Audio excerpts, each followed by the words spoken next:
बिस्मिल्लाहिर्रहमानिर्रहीम। आज हम पढ़ेंगे ऑपरेटिंग सिस्टम क्या है and how an operating system work in a computer.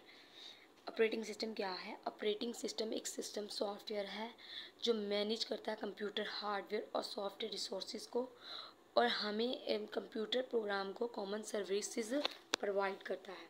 ठीक है, ये यूज़र और कंप्यूटर हार्डवेयर के दरमियान बिटवीन एक ब्रिज का काम करता है ताकि यूज़र सिस्टम के साथ इंटरेक्ट कर सके और एप्लीकेशंस को चला सके। ठीक है, अब सबसे पहले जो इसमें आता है ना हमारे पास स्टेप, वो आता है स्टोर्ड इन स्टोरेज।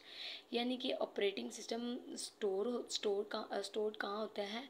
कंप्यूटर की स्टोरेज डिवाइसेस में, जो कि हार्ड ड्राइव्स और एसएसडी और नॉन वोलेटाइल स्टोरेज मीडिया है। ठीक है, उसके साथ बाद हमारे पास ना बूटिंग प्रोसेस स्टार्ट होता है। ये क्या होता है? जब भी हम कंप्यूटर को टर्न ऑन करते हैं ना, जो सबसे पहले हमारे पास सॉफ्टवेयर चलता है ना, वो हमारे पास यही होता है, बेसिक इनपुट आउटपुट सिस्टम और यूनिफाइड एक्सटेंसिबल फ्रेमवर्क इंटरफेस होता है। ठीक है, अब ये क्या करता है? ये चेक करता है हार्डवेयर को। हार्डवेयर क्या है हमारे पास? जैसे कि रैम है, प्रोसेस, कीबोर्ड, माउस वगैरह को चेक करता है कि ये सब कुछ ठीक है या नहीं। इस प्रोसेस को भी हम कहते हैं, जैसे कि पावर ऑन सेल्फ टेस्ट कहते हैं। ठीक है, अब क्या हुआ कि इसने हार्डवेयर को चेक कर लिया कि वो सही तरीके से काम कर रहा है कि नहीं। उसके बाद वो आता है स्टोरेज डिवाइसेस में। स्टोरेज डिवाइसेस मैंने आपको ऊपर बताया ना क्या होता है, वो मैंने आपको बताया कि हार्ड ड्राइव्स होती हैं जैसे कि एसएसडी। अब वहाँ पे ये एक बूट लोडर स्मॉल एक प्रोग्राम होता है, उसको ये ना ढूंढता है। उसको ढूंढने के बाद वो ढूंढ लेता है, फिर वो क्या करता है, ये जो बूट लोडर होता है ना, ये जो स्टोरेज डिवाइसेस से उसको जो कंप्यूटर की मेमोरी होती है ना, वहाँ पे ये इसको सेव करता है।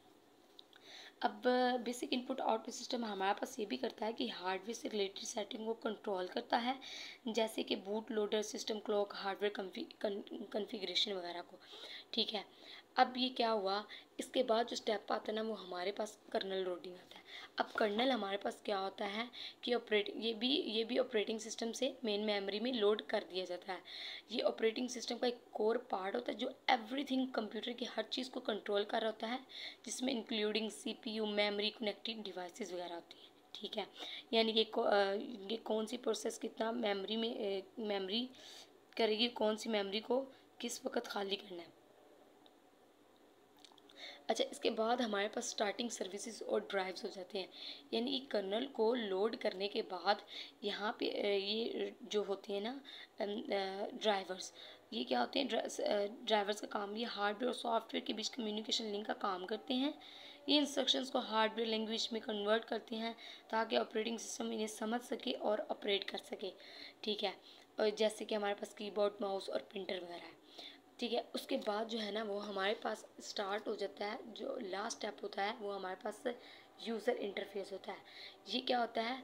ये ऑपरेटिंग सिस्टम यूज़र इंटरफेस को लोड करता है, जो कि यूज़र्स को कंप्यूटर के साथ इंटरेक्ट करने की फैसिलिटी प्रोवाइड करता है, जैसे कि ग्राफिक यूज़र इंटरफेस, जीयूआई और कमांड लाइन इंटरफेस होते हैं। इस तरह ऑपरेटिंग सिस्टम कंप्यूटर के हार्डवेयर और सॉफ्टवेयर के बिटवीन एक ब्रिज का काम करता है, जो यूज़र को आसानी से कंप्यूटर के मुख्तलिफ फंक्शंस को इस्तेमाल करने की परमिशन देता है।